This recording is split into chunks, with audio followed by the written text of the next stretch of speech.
Welcome back dear friends and students. आप सभी का स्वागत है मेरे इस यूट्यूब चैनल एसएन की पाठशाला पर, जहां आप इंग्लिश को बहुत ही इंटरेस्टिंग वे में सीखते हैं और हर एक वर्ड को समझते हैं। तो चलिए आज के वीडियो का टॉपिक समझ लेते हैं।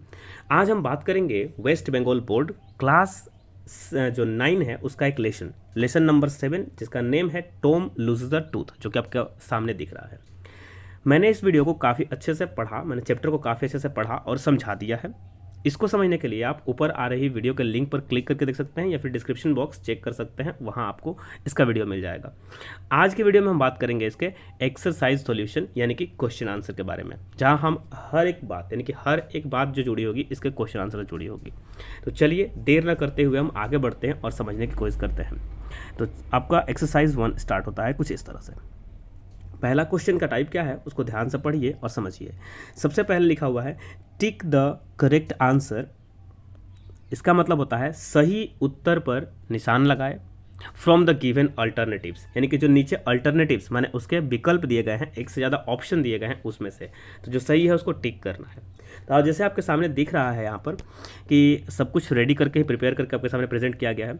Tom felt miserable on the morning of. अगर आपने कहानी पढ़ी होगी तो टॉम जो बच्चा है उसे पसंद नहीं है कौन सा दिन, सुबह, मॉर्निंग के बारे में बात हुआ है।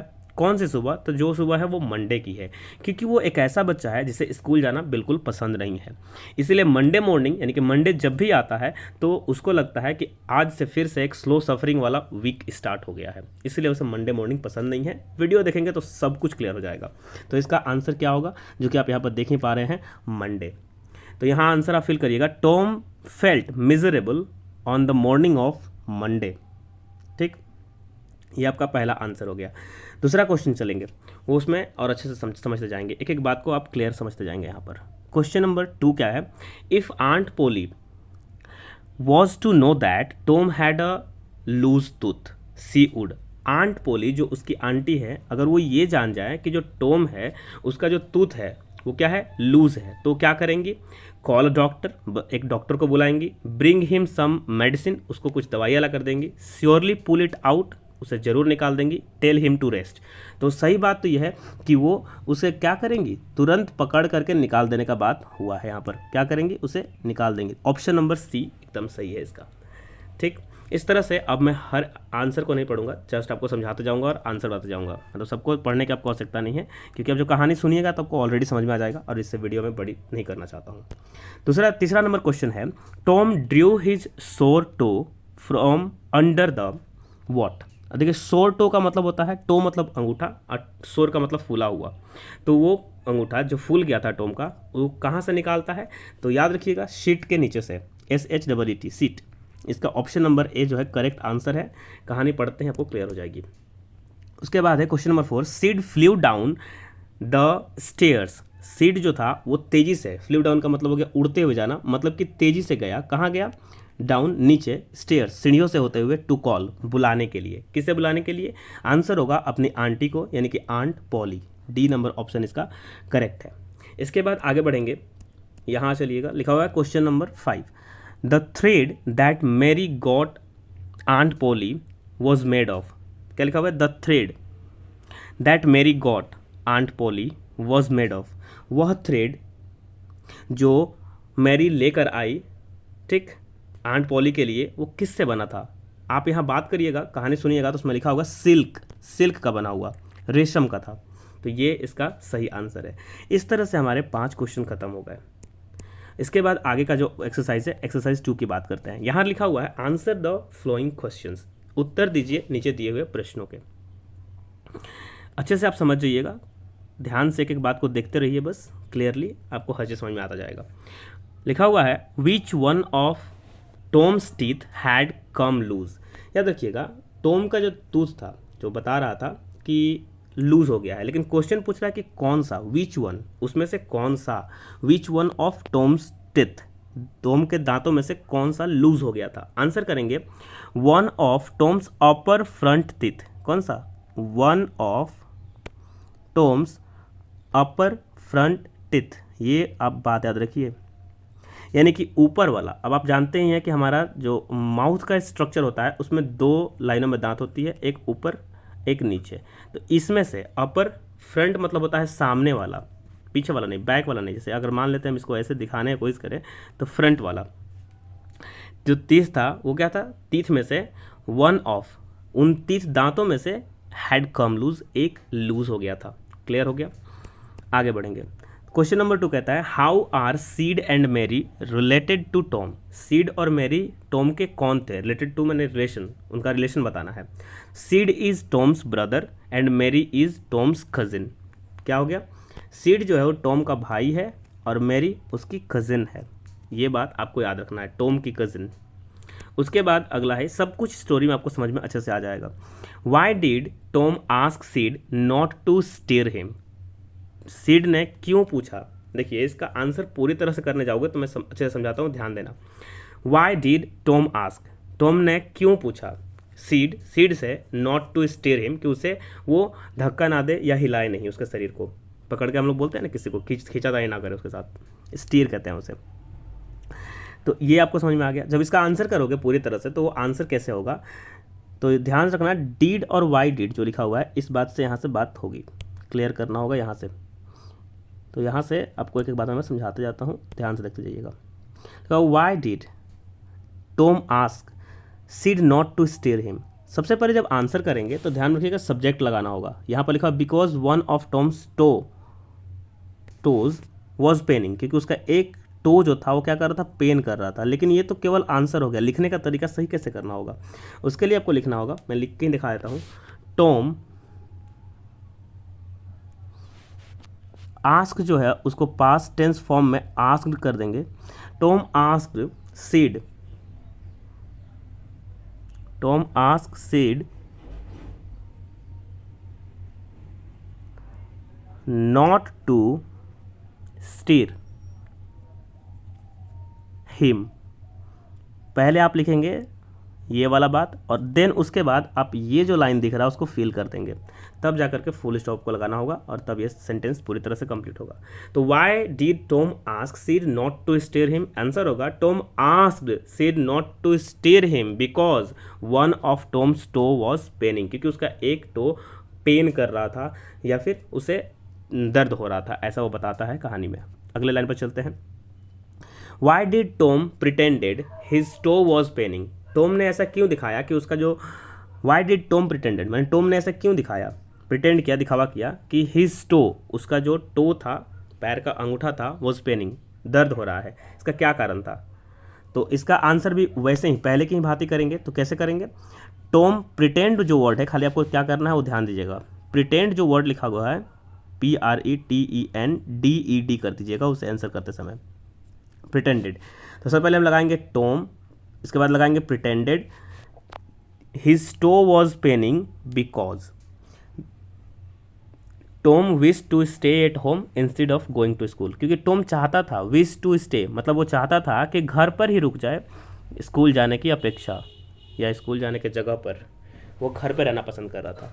जब कभी हम इसको ऐड करेंगे तो पूरा मैं आंसर आपके सामने पढ़ देता हूँ, ध्यान से रखिएगा।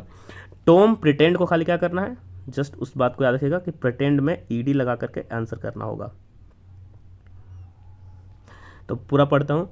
Tom pretended his toe was paining because, ये बिकॉज का भी स्मॉल कर देंगे उसके बाद, because Tom wish to stay at home instead of going to school, क्योंकि टॉम चाहता था घर पे रुकना स्कूल जाने के जगह पर। अब हम एक्सरसाइज 3 को देख लेते हैं। यहाँ पर भी क्या है, क्वेश्चन आंसर ही हमें करने हैं और वो भी काफ़ी इंटरेस्टिंग वे में समझाया गया है, बहुत अच्छा से। दूसरा बात आप याद रखिएगा कि यहाँ पर जो आंसर देने हैं वो डिस्क्रिप्टिव होंगे, थोड़े बड़े होंगे। जैसे कि आप क्वेश्चन पढ़िएगा तो आपको समझ में आ जाएगा। ध्यान से देख लीजिए, मैं आपको समझा देता हूँ। Answer the following questions with in 25 words, यानी कि 25 शब्दों में कम से कम आपको इसका आंसर करना है। ठीक, ये बात हो गई। मैंने 25 वर्ड्स के अंदर में ही करना है, बहुत ज़्यादा बड़ा भी नहीं लिखना है। क्लियर हो जाएगी बात तो आप वहाँ पर स्टॉप कर सकते हैं। अब इसके क्वेश्चन की तरफ बढ़ते हैं। जैसे पहला क्वेश्चन इसमें क्या समझाता है, इसी पर फोकस रहेगा हमारा। तो जाहिर सी बात है आपको दिख रहा होगा फर्स्ट क्वेश्चन। क्वेश्चन क्या है, what did Tom remember hearing from a doctor. Tom को क्या याद आया डॉक्टर से, उसने क्या सुना था। तो what did Tom remember hearing from a doctor, उसने डॉक्टर से क्या ऐसा सुन लिया था जो उसे अभी अभी याद आ गया है। कहानी सुनने पर देखिए बातें पूरी क्लियर हो जाएंगी, इसलिए मैं बोल रहा हूँ कि कहानी देख करके फिर इसको करिएगा, तब आपको अच्छे से समझ में आएगा। दूसरा बात समझिएगा यहाँ पर कि इसका आंसर कैसे लिखना है। जब कभी आपको किसी भी टेंस में, ठीक, मतलब क्वेश्चन में डीड दिख जाए, ठीक, जब डीड रहता है तो इसका आंसर करते समय जो उस टेंस का जो मेन वर्ब होता है ना, सब्जेक्ट के बाद जिसे हम यूज़ करेंगे, वो V2 फॉर्म में लिखा जाएगा। क्लियर? इस बात को याद रखिएगा, तभी आंसर करिएगा, नहीं तो टेंस मिस्टेक होने से अगर 2 नंबर का क्वेश्चन है तो 1 नंबर टेंस में माइनस हो जाएगा। अब यहाँ देखिए, टॉम क्वेश्चन था, रिमेंबर लिखा है, लेकिन जैसे हम डीड को रिमूव करेंगे वैसे ही क्या होगा, Tom remembered hearing from a doctor. Tom को याद आया एक डॉक्टर से जो उसने सुना था, वो क्या था कि दैट कि अ certain element could lay up a patient for 3 days, कि एक सर्टेन एलिमेंट जो कि किसी भी पेशेंट को होता है वो 3 दिनों तक उससे क्या कर सकता है, मतलब रह सकता है उसके पास, लेकिन उसमें रह सकता है, मतलब उसके लक्षण दिखते हैं या वो बीमार रह सकता है उससे। लेकिन ये पूरी बात नहीं है, मैं अगर आपको पूरा बात समझाऊं तो इसमें कुछ और बातें भी ऐड की गई हैं। मैं कुछ लाइनें पढ़ता हूँ, उसको ध्यान से सुनिएगा। जैसे कि ही रिमेंबर्ड, यानी कि Tom remembered hearing from a doctor that a certain element could lay up a patient for 3 days। ये बात तो ठीक है, लेकिन अगर हमें बड़े में आंसर करना है, ज़्यादा वर्ड में करना है, तो इसमें हमें कुछ और जोड़ने की आवश्यकता है, उसको जोड़ते हैं। यहाँ तक लिखने के बाद आप फुल स्टॉप नहीं लगाएंगे, फिर उसमें एक्स्ट्रा ऐड करेंगे। वो क्या होगा, टू एंड, यहाँ पर एक्स्ट्रा ऐड करना है एंड, मेक के जगह में क्या करना, मेड, एंड मेड, क्योंकि डीड हमने हटाया है तो मेड वर्ब टू का प्रयोग करेंगे। हिम, आप बुक में भी जाइएगा तो आपको मिल जाएगा पहले ही पेज में, हिम, यहाँ तक हो गया। लूज ऑफ फिंगर, ये बात पूरी तरह से आपके बुक में लिखी हुई है, मैं सारा लिखते जाता हूँ, किसी को कोई दिक्कत ना हो इसलिए। FIN है, ठीक है, ये N है, FINGER, फिंगर। यहाँ तक जब आप लिखिएगा तो ये पूरी तरह से कंप्लीट हो जाएगा, ठीक। तो आप पूरा आंसर क्या पढ़ेंगे, Tom remembered hearing from a doctor that a certain element could lay up a patient for 3 days and made him lose a finger. ये पूरा आंसर कंप्लीट इस तरह से होगा। चलिए अगले क्वेश्चन पर चलते हैं। मेरा काम है कि आपको हर एक चीज़ अच्छे से समझाते हुए चलूँ। क्वेश्चन क्या कहता है, how did aunt Polly react, how did aunt Polly react to the news that Tom was dying. जब आंट पोली ने यह सुना कि टॉम मर रहा है तो उसने कैसे रिएक्ट किया, यहाँ पर यही बात पूछा गया है, ठीक। तो आंट पोली जब इस बात को सुनती है तो वो कैसा रिएक्ट करती है, तो आप आगे जब पढ़िएगा तो आपको समझ में अच्छे से आ जाएगा, कहानी सुनिएगा तो भी। मैं यहाँ पर आंसर से बताता हूँ आपको कि aunt Polly's face, aunt Polly जो थी उनका फेस क्या हो गया था, पीला पड़ गया था। तो ग्रीव पेल का मतलब हो गया, ग्रो का सेकेंड फॉर्म, डीड यहाँ पर भी है इसलिए यहाँ पर ग्रो से ग्रीव बन गया, ठीक। Aunt Polly's face grew pale and her lips trembled, यही बात यहाँ पर बताई गई है। अब बात यह है कि यहाँ पर ये बात क्लियर तो हो जा रही है, पूरी तरह से ये बात क्लियर हो जा रही है। तो अब क्या बात होता है, देखिए यहाँ बात यह है कि पूरा और अच्छे से इसका आप आंसर करना चाहते हैं। आंसर पूरा है, उनका क्या हुआ कि चेहरा जो था वो पीला पड़ गया और उनके लिप्स ट्रेम्बल्ड। इसके बाद क्या है कि वे जब वहाँ पहुँची ना तो वहाँ पर वो जाकर के लंबी लंबी सांस लेने लगी, ठीक। रिएक्ट कैसे की, तो यहाँ पर आप जोड़ सकते हैं कि aunt Polly's face grew pale and her lips trembled, and जब आप इसमें और अच्छा से करिएगा तो एंड ये ऐड करते जाइएगा, एंड हो गया। She gasped out when she reach the bed side, and she GAS लिखते जाओ, आउट when she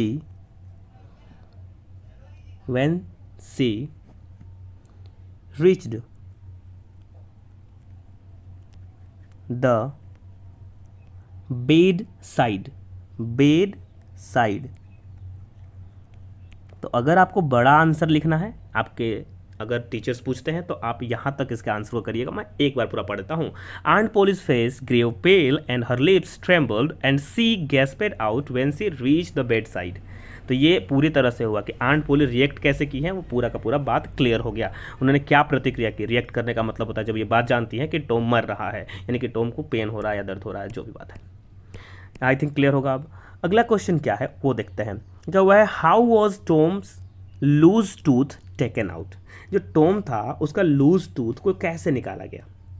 बहुत ही खतरनाक है भाई, यहाँ पर बात समझ लीजिए। एक रस्सी को उसके दांत से बांधा गया, दूसरे को उसके सिर को, दूसरा सिरा जो था रस्सी का थ्रेड का, उसे जो पोस्ट था, ठीक, यानी कि जो पलंग में लगा हुआ या बेड में लगा हुआ पोस्ट था जो खड़ा था, उससे बांध करके फिर दौड़ा गया, उसको निकाला गया बाहर। पूरा आंसर यहाँ पर लिखा हुआ, ध्यान समझिएगा। क्या लिखा हुआ है कि आंट पोली फैसेंड, फंसा दी यानी कि बांध दी, ठीक, आंट पोली ने क्या किया, बांध दिया। One end of the silk thread का, यानी कि मान लीजिए सिल्क थ्रेड है, उसका एक एंड कहाँ पर, टॉम का लूज टूथ से। तो यहाँ हम लिखते हैं टॉम, समझ लीजिए टॉम से बांधी मैंने, टॉम का लूज टूथ से, और दूसरा एक जो बेड पोस्ट था उससे बांधी है। तो वही लिखा हुआ है कि aunt Polly fashion one end of the silk thread to Tom's tooth, Tom के दांत से, and the other end to the bed post. Bed post, यहाँ पोस्ट लिखा हुआ, आप इसे पोस्ट करेंगे, ठीक है। मैंने जहाँ तक मुझे याद आ रहा है कि मैंने जब इसको पढ़ाया था तो मैंने देखा था कि उसमें लिखा हुआ था, ठीक, तो उसमें पोस्ट लिखा हुआ था, नॉट पोर्ट लिखा हुआ था, POST, ठीक, याद रखिएगा। तो आगे बढ़ जाते हैं। उसके बाद क्या लिखा हुआ है, बेड पोस्ट, सिप, उसके बाद क्या करती है, सिप पुल्ड, उसके बाद वो खींचती हैं, एंड द टूथ, और दांत इस तरह से निकल जाता है, हंग टूथ, हंग क्या लिखा हुआ है, dangling by the bed post, यानी कि वो बेड पोस्ट के बाद बगल में उसके लटक रहा होता है वो दांत, तो ऐसे ऐसे, ठीक, लटका हुआ है, बंधा हुआ है। तो इस तरह से क्या होता है, टॉम एक दांत को खो देता है। तो यही तरीका था निकालने का, बांध करके। क्लियर। इस खेल में आप इस लाइन को मत लिख दीजिएगा, ये आंसर नहीं है उसका, ठीक, ऊपर वाला ही था। अब है ग्रामर इन यूज़। जैसा कि आप देख पा रहे होंगे यहाँ पर कुछ ग्रामर के क्वेश्चन दिए गए हैं जिसको आपको समझना है या बनाना है, ठीक। पहले क्वेश्चन में दिखाया भी गया, अगर आप बुक खोल के बैठे हुए हैं तो आप बुक में थोड़ा ध्यान से देखिएगा, वहाँ पर लिखा हुआ ग्रामर इन यूज़। फिर बोला है read the following sets of sentences, यानी कि वाक्यों के जो सेट दिए गए हैं ए बी करके, उसको पढ़िए। सेट 1 में लिखा हुआ है टॉम इज डाइंग, दूसरा में लिखा हुआ है टॉम ग्रोन्ड लाउडर, दूसरा में है इज टॉम डाइंग, उसमें लिखा हुआ है डीड टॉम ग्रोन्ड लाउडर। ये बात दिख रही है। इसे ही क्या कहते हैं कि देखिए पहला जो सेट है वो असर्टिव सेंटेंस का है। असर्टिव सेंटेंस उस सेंटेंस को कहते हैं, मैं समझाता जाता हूँ। असर्टिव सेंटेंस की जब बात आएगी तो वहाँ हम सबसे पहले सब्जेक्ट, फिर हेल्पिंग वर्ब, फिर उसके बाद main verb and then object की बात करते हैं। तो पहला सेट का जो क्वेश्चन है वो इसी को डिफाइन करता है। दूसरा क्या कहता है कि एक ऐसा सेट है जिसमें पहले हेल्पिंग वर्ब आ रहा, हेल्पिंग वर्ब, उसके बाद क्या आ रहा है, सब्जेक्ट, फिर आ रहा है मेन वर्ब, और उसके बाद आ रहा है ऑब्जेक्ट। तो इस टाइप को कहते हैं क्वेश्चन वाला इंटेरोगेटिव, जिसे हम सिंपल इंटेरोगेटिव सेंटेंस भी कहते हैं, जिसमें हम यस और नो वाले इंटेरोगेटिव सेंटेंस भी कहते हैं। उस सेक्टर की बात कर रहा हूँ। तो अब यहाँ से आपको वो 2 टाइप के सेंटेंस पढ़ने हैं, यानी कि सेंटेंस को भी पढ़ना है, ऐसा नहीं कि आप सेंटेंस नहीं पढ़ सकते। ग्रामर बहुत इंपॉर्टेंट चीज़ होता है, ठीक। तो इस तरह से आपको ये बात समझ में आ चुकी है।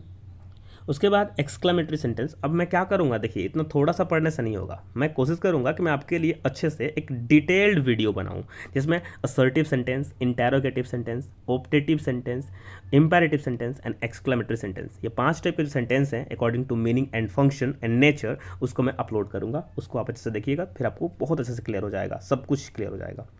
हम चलते हैं डायरेक्ट अब क्वेश्चन पर, ठीक। तो हमारा जो इसके बाद एक्सरसाइज आएगा उसमें क्या होगा वो देख लेंगे, तो आपको समझ में अच्छे से आ जाएगा। क्या मैं बोलूँ आगे? तो क्वेश्चन है रफ़ीक वॉज रनिंग फास्ट। पहला क्वेश्चन आपके बुक में देखिए, आप लिखा हुआ है रफ़ीक वॉज रनिंग फास्ट, और क्वेश्चन कहा जाता है change into an interrogative sentence. इस सवाल को इंटेरोगेटिव बनाना है।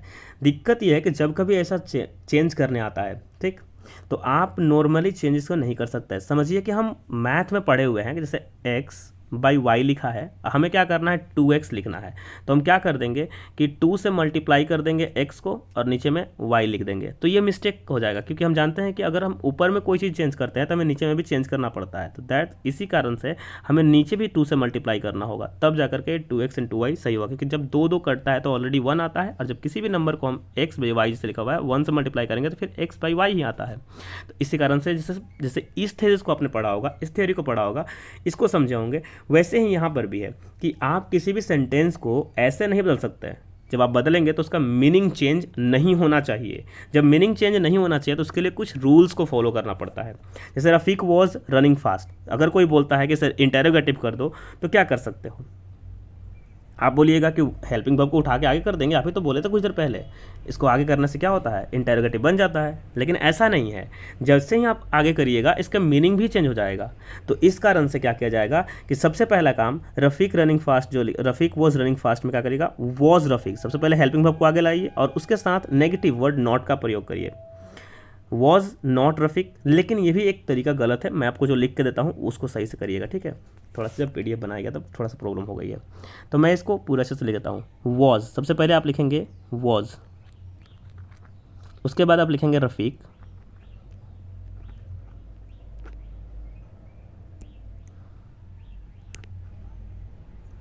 उसके बाद लिखेंगे नॉट, नॉट का प्लेस थर्ड नंबर पर आप रखा करिए, ठीक। वॉज रफ़ीक नॉट, और उसके बाद आप रनिंग फास्ट लगाकर क्वेश्चन मार्क लगा दीजिए। अब ये सवाल इंटेरोगेटिव भी हो गया, सवाल इंटेरोगेटिव भी हो गया और प्लस इसका मीनिंग भी नहीं चेंज हुआ। Was Rafiq not running fast, क्या रफ़ीक तेज़ नहीं दौड़ रहा था? हाँ, यानी कि रफ़ीक तेज़ दौड़ रहा था, ठीक। इस तरह से इसका मतलब हो गया। दूसरे क्वेश्चन पर चलेंगे। The boy would never forget the exciting incident, कभी नहीं भूलेगा, नेवर। जब कभी ऐसा सवाल आए और यहाँ पर लिख दे अफर्मेटिव करना है, ऑलरेडी सेंटेंस नेगेटिव है क्योंकि नेवर लगा है, कभी नहीं, और उससे क्या बोल रहा है करने के लिए, अफर्मेटिव में बदल दो, यानी कि पॉजिटिव कर दो। तो बोल रहा है, सबसे पहले इस बात को समझिए, जब कभी नेवर वर्ड आए तो इसके लिए आप ऑलवेज का प्रयोग करिए, इसके नीचे में लिखाया गया है। और जैसे ही आप ऑलवेज का प्रयोग करिएगा, जो ये वर्ड उसके बाद लिखा हुआ है ना फॉरगेट, इसका अपोजिट वर्ड का प्रयोग करिएगा। किसका? अपोजिट वर्ड, याद रखिएगा, अपोजिट, OPPOSITE, अपोजिट वर्ड। इस बात को दिमाग में रखना है कि नेवर को जैसे ही हम चेंज करेंगे एवर या ऑलवेज में, तब वहाँ अपोजिट वर्ड का प्रयोग होगा जो कि वहाँ लिखा होगा। क्लियर? आगे बढ़ते हैं। लिख रहा है क्या कि the boy would never forget the exciting incident. Answer बनेगा the boy would always remember, कभी भूलेगा नहीं, इसका मतलब हमेशा याद रखेगा ना। नेवर फॉरगेट का मीनिंग क्या होता है? कभी नहीं भूलना, यानी कि हमेशा याद रखना। तो always remember the exciting incident, that's the answer. Complete. Next question है, we had a wonderful time last evening. जब कभी ऐसा सवाल आए तो इसे हम चेंज क्या करने बोला है, एक्सक्लामेटरी सेंटेंस में। एक्सक्लामेटरी सेंटेंस किस सेंटेंस को कहते हैं? वह सेंटेंस जिसमें या तो कोई इंटरजेक्शन लगा हो, जैसे कि आपने देखा होगा hurray, hurray we have on the match, ये वाला जब बात बोलते हैं हम लोग, तो इस टाइप का सेंटेंस को, ठीक, जिसके लास्ट में क्या लगा रहता है, नोट ऑफ एक्सक्लामेशन। अब वैसे सेंटेंस में इसे ट्रांसफॉर्म करना है। इसलिए मैं बोल रहा हूँ कि ग्रामर का एक सेशन बहुत जरूरी है समझने के लिए, जिसको हम कहते हैं सेंटेंसेस। जब वो समझोगे तभी तो सब कुछ चेंज कर पाओगे ना, कि किस सेंटेंस का क्या होता है रूल। तो we had a wonderful time last evening, पिछले इवनिंग को हमने बहुत अच्छा समय व्यतीत किया, तो उसी के बारे में तो बोल रहा है आह, इस चीज़ को बोल रहे हैं, खुशी की बात है, आह what a wonderful time we have had last evening। ये इसका परफेक्ट आंसर है। what a wonderful time we had last evening बन गया। जब इंटरजेक्शन का प्रयोग करते हैं तो वहीं पर देखिए यहाँ पर लगा हुआ है और नोट ऑफ एक्सक्लामेशन भी वहीं लगा हुआ है, यानी कि एक्सक्लामेशन मार्क। ये एक्सक्लामेटरी सेंटेंस हो गया। अगला क्वेश्चन है, he loves to play football। Change करना है किसमें, फिर से इंटेरोगेटिव कहा जा रहा है। क्या कर रहा है, इंटेरोगेटिव सेंटेंस में चेंज कर दो। तो क्या करेंगे, लव्स, जब कभी वर्ब में LOVES आए तो यहाँ पर समझ लो कि एक हेल्पिंग वर्ब जिसे हम कहते हैं DOES, डज छुपा है। तो इसी कारण से यहाँ पर क्या होगा, डज आगे आ गया, मैंने बोला था। फिर उसके बाद जैसे ये देखिए, पिछला वाला में थोड़ा मिस्टेक था, लेकिन यहाँ पर मिस्टेक नहीं है। Does he not love to play football and question mark, ये पूरा सही है। आप इसे ऐसे बना सकते हैं कि उसे फुटबॉल खेलना बहुत पसंद है, यानी कि पसंद करता है। तो उसका मतलब हो गया, क्या वो फुटबॉल खेलना नहीं पसंद करता, मतलब मैं बोलना चाहता हूँ कि पसंद करता है। क्लियर? इंटेरोगेटिव भी हो गया सेम मीनिंग के साथ। अगला क्वेश्चन है, रीना ट्राइड ऑल हर प्लान्स। जितना भी प्लान बनाई थी सबको ट्राई कर ली। रीना नाम की कोई लड़की है। चेंज इनटू नेगेटिव सेंटेंस, यानी कि ये पॉजिटिव है फिर नेगेटिव करना है। तो इसका मतलब क्या हुआ कि रीना हैड नॉट, यानी कि रीना ट्राइड ऑल हर प्लान्स, सबको, यानी कि यहाँ जो आंसर लिखा हुआ है ट्राइड का, ये हमें पसंद नहीं आया, मुझे ये आंसर अच्छा नहीं लगा। Reena had not tried any plan, यानी कि उस क्या कर, रीना ट्राइड ऑल हर प्लान्स में आपने एनी कैसे कर दिया नेगेटिव करने के लिए। अच्छा, ऑल के लिए, एनी प्लान के लिए, किसी प्लान को। Reena tried all her plans, Reena had not. लेकिन जब करेंगे तो इस जगह एक वर्ड जो है मिस हो गया है, मैं उसको लिख देता हूँ, ध्यान दीजिएगा। जब इसका आंसर करेंगे तो होगा Reena, sorry, Reena had not left. Tried का कर दीजिएगा untried, untried any of his plan या any plan, ANY, any plan. ठीक, डन। इस तरह से ये बनेगा सही आंसर। अगला क्वेश्चन में देखिए, आपको ध्यान से दिख रहा होगा, चलते हैं। लिखा हुआ है shut, shut the door robin. Robin बस यहाँ पर लगा हुआ है बोलने के लिए, क्योंकि वो पर्सन है यहाँ पर। शट द डोर जो है एक सेंटेंस है जिसे हम इम्पेरेटिव सेंटेंस कहते हैं। यहाँ ऑर्डर देने की बात हो रही है, शट द डोर रॉबिन। ठीक, ये बात कंफर्म हो गई। इसको चेंज करना है असर्टिव सेंटेंस में, तो क्या करेंगे? सबसे पहले सब्जेक्ट चाहिए। असर्टिव सेंटेंस का रूल होता है कि robin shut the door. Shut the door robin जो है, इसमें चूंकि वर्ब से स्टार्ट हो रहा है तो ये इम्पेरेटिव सेंटेंस है, इम्पेरेटिव। ठीक, लेकिन जब इसे हमें चेंज करना होगा असर्टिव में, असर्टिव का रूल है सबसे पहले सब्जेक्ट लगाओ फिर वर्ब लगाओ। तो आंसर देखिए ध्यान से, robin shut the door, robin ने दरवाज़ा बंद कर दिया। और इसका ऊपर वाला का मतलब था कि रॉबिन दरवाज़ा बंद कर दो। यहाँ तक क्लियर है। हम इसके बाद आगे बढ़ेंगे। सॉरी, क्या लिखा हुआ है उस क्वेश्चन को देखिए। Replace the underline words with suitable phrasal verbs from the list given below. Change the form of verbs where necessary, there is one extra phrasal verbs in the list. कि replace करना है, समझा देता हूँ पूरा बात क्या बोल रहा है। रिप्लेस का मतलब होता है किसी से बदलना है, अंडरलाइन वर्ड्स को किसी से बदलना है, किससे? सूटेबल फ्रेजल वर्ब से बदलना है। अब देखिए, फ्रेजल वर्ब्स बहुत सारे होते हैं, बहुतों को याद रखना मुश्किल है। इसी कारण से मैंने फ्रेजल वर्ब पर 4 मोस्ट इंपॉर्टेंट वीडियोस बना दिए हैं, जिसमें अराउंड हर वीडियो में क्या है 20 फ्रेजल वर्ब्स, साथ में उसके इंग्लिश मीनिंग और हिंदी बताया गया है। जहां अगर आप उसको वैसे ही लर्न कर लेते हैं तो आप एग्जाम में एक भी वर्ड को छोड़ के नहीं आओगे, और वो सारे मोस्ट इंपॉर्टेंट फ्रेजल वर्ब्स हैं। तो आप उसको देख लेंगे। वीडियो का लिंक डिस्क्रिप्शन बॉक्स में या फिर ऊपर आते हुए आई कार्ड पर क्लिक करिए, आपको मिल जाएगा। ठीक, तो वही बोल रहा है कि replace the underline word with suitable phrasal verbs from the list given below. नीचे लिस्ट दिया हुआ उससे निकालना है। Change the form of the verbs where necessary, अगर दरकार पड़े तो फ्रेजल वर्ब में जो दिया हुआ है क्लू में, उसका फॉर्म को बदलना है। बताता हूँ फॉर्म बदलना क्या होता है। और there is one extra phrasal verb in the list, और लिस्ट में एक एक्स्ट्रा फ्रेजल वर्ब भी है, यानी कि चांसेस ज़्यादा है मिस्टेक होने के। याद रखिएगा कि एक भी गलत का यूज़ कर दिया तो 2 सारे सवाल गलत हो जाएगा। तो पहले समझते हैं हम लोग फॉर्म ऑफ द वर्ब, वो क्या होता है। देखिए, वर्ब का फॉर्म इसमें क्या है, जैसे मैंने यहाँ पर देख रहे हो आप लोग गेव लिखा हुआ है, तो इसका फर्स्ट फॉर्म क्या होता है? गिव होता है। तो अगर सवाल के अनुसार गिव की आवश्यकता पड़े हम गिव लगाएंगे, गेव की आवश्यकता पड़ी तो गेव लगाएंगे, और अगर गेव की नहीं तो दूसरा क्या होगा? गिवन की आवश्यकता पड़ी तो हम गिवन लगाएंगे, गिविंग लगाएंगे, गिफ्ट लगाएंगे। इसी को कहते हैं फॉर्म को चेंज करना। हालांकि ये वर्ब फॉर्म्स जो पढ़ते हैं उनको समझ में आसानी से आ जाएगा। तो अब आपके सामने यहाँ पर लिखा हुआ मैं आंसर दिखा देता हूँ, पहले आप थोड़ा क्वेश्चन पर देख लीजिए। अब यहाँ पर लिस्ट में क्या क्या है वो मैं आपको दिखा दे रहा हूँ, क्लियरली इसको देखकर समझ लो। पहला क्या है, लिस्ट ऑफ फ्रेजल वर्ब्स में है look into, make out, look for, come round, give in और कॉल आउट। ठीक, यहाँ पर 1 2 3 4 5 6 टोटल 6 हैं, लेकिन क्वेश्चन कितने हैं? 5। इसी कारण से एक एक्स्ट्रा इसमें दिया हुआ है। अब चलते हैं क्वेश्चन पर, ताकि मैं आपको समझा सकूं। पहला क्वेश्चन क्या है उसको देखिएगा। फर्स्ट क्वेश्चन क्या कहता है उसको देखना है। फर्स्ट क्वेश्चन है the enemy surrendered without a fight.